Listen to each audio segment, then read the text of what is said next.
Hello everyone, this is Gene and I'm back with a new video, and like everyone else I'm going to do a video about Forspoken, this new video game that's getting probably the wrong type of attention than what the developers and whatnot wanted. In particular it is being roasted for its dialogue. That's actually the part that I wanted to discuss here, the dialogue, and why, at least in this particular clip, and I want to be clear, I'm responding solely to this clip. I'm not judging the whole game. I haven't heard the whole game's dialogue, right? It's just this clip. But I think this clip is a good example of bad dialogue, and I want to hopefully explain what it did right, which is exactly one thing, and what it did wrong, and how I think if they could go back and do it, how it could have been done better, right? So first, let's establish what the role of dialogue in a narrative, in a story is, right? Dialogue is not, or rather I should say dialogue in a story. Dialogue in a story, right? Whether it's a book, whether it's a video game, whether it's a song, whether it's a TV show or whatnot, a movie, is not necessarily meant to function in the same way real world speech and dialogue does, right? I want to share a definition that comes from a book by Robert McKee on dialogue. And here's what it says. Here's the parts that I want to focus on. Okay, is it up? Good. So I know it's hard to read. I apologize. I'm going to read it for you. So he says here that, I'll just start from here. Tradition defines dialogue as talk between characters. I believe, however, that an all-encompassing, in-depth study of dialogue begins by stepping back to the widest possible view of storytelling. So again, we are talking about dialogue in the context of storytelling. From that angle, the first thing I notice is that character talk runs along three distinctly different tracks: said to others, said to oneself, and said to the reader or audience. I place these three modes of talk under the term dialogue for two reasons. First, no matter when, where, and to whom a character speaks, the writer, and I want to emphasize this, must personalize the role with a unique, character-specific voice worded in the text. Second, whether mental or vocal, whether thought inside the mind or said out into the world, all speech is an outward execution of an inner action. All talk responds to a need, engages a purpose, and performs an action.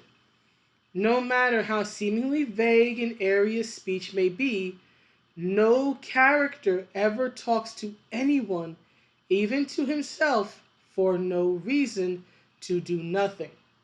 Therefore, beneath every line of character talk, the writer must create a desire, intent, and action. That action then becomes the verbal tactic we call dialogue, right? And then he goes over dialogue and duologue and trialogue, right? Now, I want to focus on another part here, right? And what he says here is, to say something is to do something. And for that reason, I have expanded my redefinition of dialogue to name any and all words said by a character to herself, to others, or to the reader audience as an action taken to satisfy a need or desire.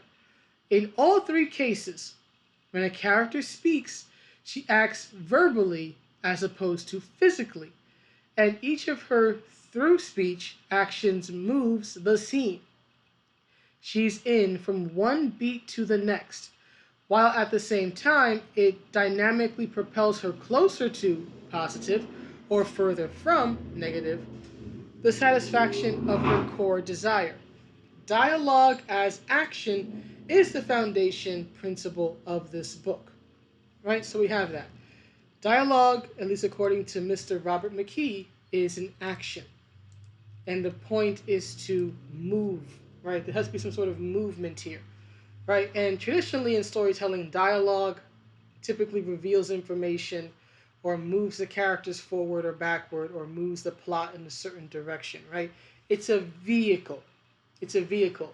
So dialogue is not necessarily about duplicating real world speech. For example, you don't often hear people when they're, or characters in a story, lose their place, ramble, remember something at the moment and then go, oh, wait a minute, I was wrong. It was actually this. You usually won't have those type of imperfections of human speech and human conversation in a story unless it benefits that story in some way. For example, if a character is telling a lie, right, and they get caught in a lie, the dialogue may have them slip up to indicate to the listener or to the reader, the audience, that, oh, this person's lying, they've slipped up. That's a hint that they're actually lying and that the person they're speaking to might catch on to it. But typically, outside of instances where, again, these type of imperfections of real speech actually benefit the story or the character, they're typically not going to appear in speech because, after all, it's a script. It's predetermined. It's not meant to replicate real life. It's meant to convey information. And as the passage I read indicated, move the character either toward what she desires or away from it. It's a vehicle. Dialogue is action, as the book mentions. Now, I'm going to play the clip and I'm going to point out what it does right, and then I'm going to point out what it does wrong and how I think it would have been better. So I'm going to play the clip now.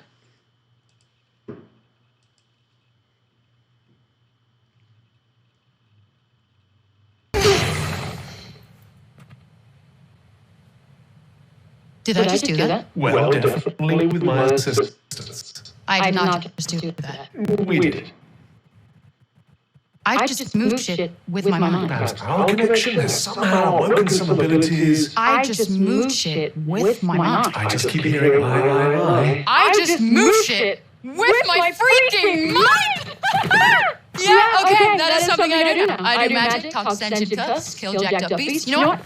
I'll probably fly next Now time. you're just being ridiculous. Oh, that's too far. Good to know there's a line. If you could just master these new abilities, with my help, of course. Did you not just see me take out that gnarly beast?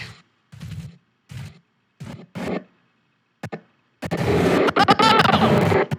it, you mangled monsters! Okay. So, there's a dialogue. I know that my setup doesn't exactly convey videos like this the best, so I'll also link it so you can watch it yourself. But there's a dialogue, right? Here's the one thing the dialogue does well. Here's the one function it gets right. It conveys information to the viewer. We now know that she has various powers, and that, as she said, that she can move crap with her mind. I don't understand why they had her, say one profanity, but then just go with freaking for the other one. It doesn't make any sense to me, especially since she's supposed to be from New York. We say and use both very liberally. So why in the world they censored it and allowed one and not the other, I don't know. Maybe the game is T-rated. I don't know the game's rating. So maybe it's impacted by that. But I will say that just came across very clunky to me, right? It's like, okay, if she's going to say one, have her say the other. Especially since she's supposed to be from a city known for its liberal use of blue language, colorful language. Right, so the character's supposed to be a New Yorker, for those who may not know. And I already have issues with that, but I don't want to really focus on that. So I want to point out the one thing that the dialogue did well. It informed us that she now has a certain set of abilities. And it's probably dropped a few hints about further abilities down the line. For example, where she's like, oh, I'm probably going to start flying next. Right? So now we know that she has certain types of powers, right, that can now kill these monsters that she's encountering. Right? So it did that. It conveyed information. Everything else is bad. right? And I don't necessarily blame the voice actress for this. She could be sounding this way due to direction, right? So I don't blame her. But the problem to me with this dialogue overall is that it has a very MCU feel, right? The MCU loves to take very, let's say, heavy or serious things and try to make them funny, right? Try to make light of them, or try to be very, let's say, meta or self-referential in a way, right? Don't take it too seriously. Problem is, in my opinion, this is something that actually should have been taken very seriously because, to my understanding, this girl is supposed to be from New York City, right? She's obviously a either a teenager or a young adult. And looking at her, she doesn't exactly look like she's lived the roughest, toughest life. So she looks like any student I would come across in the college where I work. So, given that she most likely was not raised in a culture or in a situation where you have to kill on the regular to survive, like, say, hunting, living in a tribe, living on a farm, and having to raise and kill livestock, things of that nature, or, God forbid, living in a gang or in a gang ridden neighborhood where murder is common, right? Given that she likely didn't grow up with death being a regular part of her life, the fact that she's so giddy about killing something, even if it's in self-defense, is very bothersome to me. As I made a comment on this and I explained that if that were me, I'd be terrified. I would actually feel incredibly guilty. Because the fact of the matter is that killing is not an easy thing, right? We may laugh and joke about it, right? Or we may have the type of reaction she had when we are on the outside looking in, right? When we are the player or the viewer or the observer, right? We can step back and say, oh, that was cool, right? It's like playing a Mortal Kombat game, for example, right? We can marvel at the gruesomeness or the grim humor of the fatalities. Oh, I tore his head off there. That's awesome, right?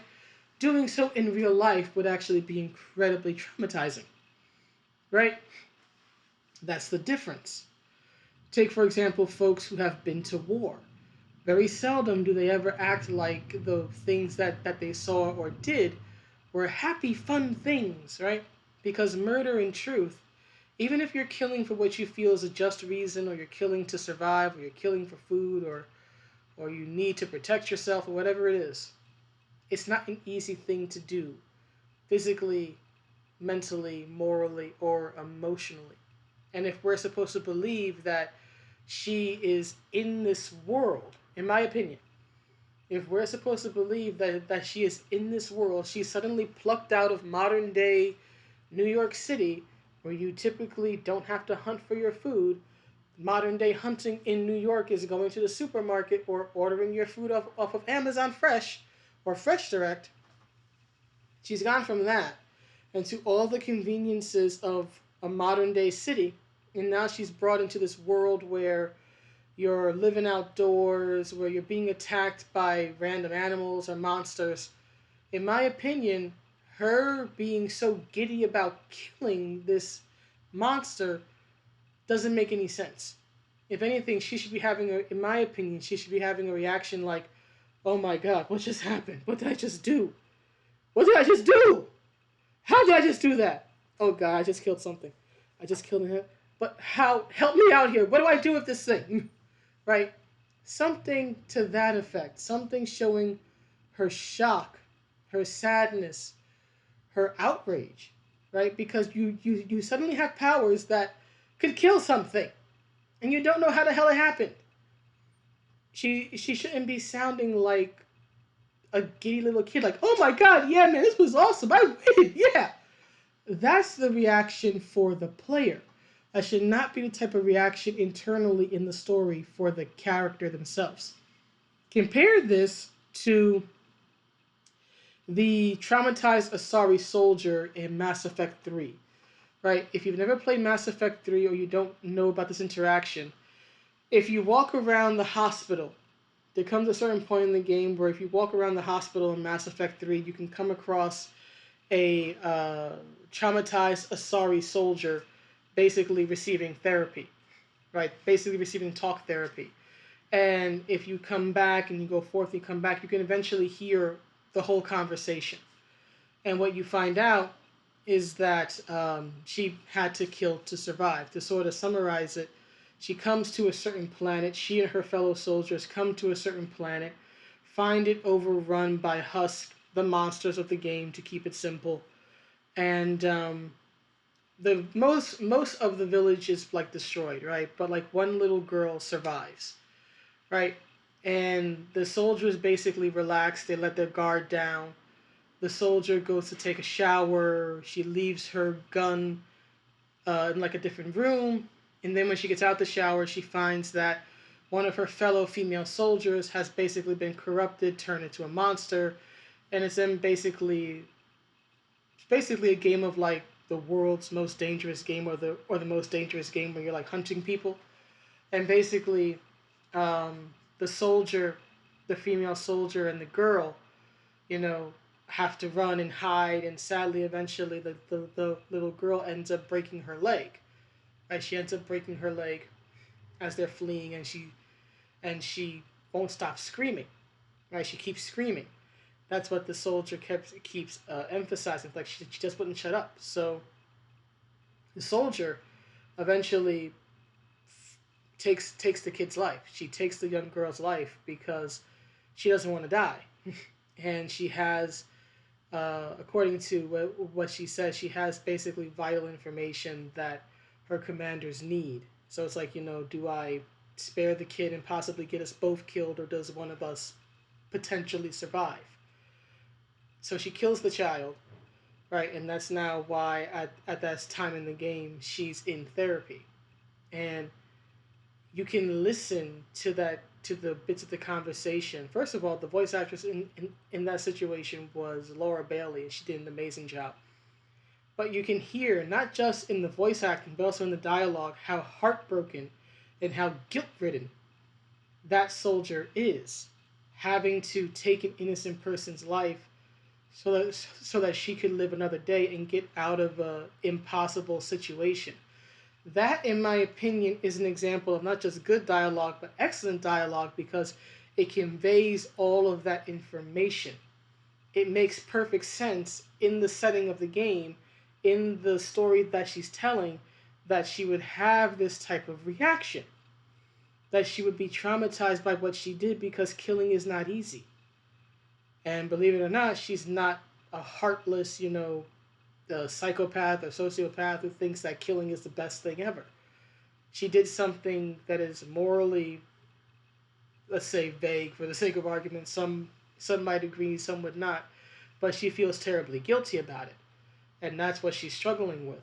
She survived, but now she has this guilt she'll have to live with for the rest of her life. And if you're familiar with Mass Effect, the Asari can live for a very long time. That, to me, even though it was basically an optional conversation that doesn't have any major bearing on the game, that was an incredibly beautiful, heartbreakingly beautiful example of dialogue, because it conveys so much, and it touches upon just the overall theme of the devastation of war. And that, there's no good guys or bad guys in war. There is simply survivors, right? So compare that to this, where you have this little girl who's not a trained soldier, who, to my understanding, has not grown up in a lifestyle where you would basically be conditioned to kill, to survive, or to protect yourself. And now suddenly she's going, I can move stuff with my mind. I can move stuff with my mind. This is freaking awesome. Her reaction in story, unless the girl's sincerely crazy, her reaction in story makes absolutely no sense. And that, to me, is the biggest problem here, again, within this clip. Outside of this, I really have no interest in this game. Though I will say this much, because I saw another clip floating around of some, I don't know if the person's a Polygon writer or Kotaku, but some white guy wrote a review of the game, and at the end of it, he brings up how, the girl is from New York, and how, her blackness isn't a non-factor. So he's basically upset that the character's race, at least from what I know of, is not heavily emphasized in the game. So leave it to a white guy to want to opine on how a black woman, or rather what a black woman's life is in New York City. I'm not going to belabor the point because, again, I wanted to focus on the dialogue portion, but I will say this. To that individual, I am a lifelong New Yorker. Queens, New York. Been to every borough at least once. Been to a few way too many times. I've seen the good parts of New York and I've seen the bad parts. I live in a fairly rough part of Queens. And at least in my experience, and again, all I can talk about is my experience. I have never had my race be something that was overly emphasized or focused on in my day-to-day regular life. Even when I was a teenager being picked on, I was literally picked on up until college. So 15 years of being picked on from 5 to 20. Nobody made a focus of my race. And I've always been in multicultural groups, whether it's in classes or in school or friend groups or in my workplace or whatever it is. At least in my experience in the real world, there's not a heavy emphasis on race, right? Everybody gets the business. Everybody gets cursed out. What I will say is, though, is that I have never had my race or my gender emphasized more, nor have I ever been spoken to in such a rude, condescending manner as on the internet. It's only on Twitter where people call me a coon. It's only on Twitter where people call me a self-hating black woman, not even understanding that I'm biracial. It's only on Twitter where people will say that I'm a self-hating woman or a misogynist because I don't like a TV show or I disagree with the creative direction of a cartoon or a TV show or whatever. You don't like She-Hulk, you're a misogynist. You think the Tila redesign was a bad idea, you're a misogynist. You think that weird MLK statue that they did where it's literally just hands embracing and from certain angles it looks very, very, very weird. If you say anything about it, suddenly you are anti-black. And if you are black and complain about it, well, then you're a coon. So it's only on Twitter, only on social media where my race and ethnicity gets brought up. Even in the situation I have found myself in recently, nobody refers to me as Aunt Jemima or Harriet Tubman in real life. It's only yahoos on YouTube who want to start beef for no reason, who suddenly think that referring to me in that way is some sort of insult. But my blackness is never called into question. My race and ethnicity is not heavily focused on unless I'm on the internet. Now, once I'm on the internet, oh, that's all anybody can make an insult about or focus on if you dare have an opinion that they disagree with.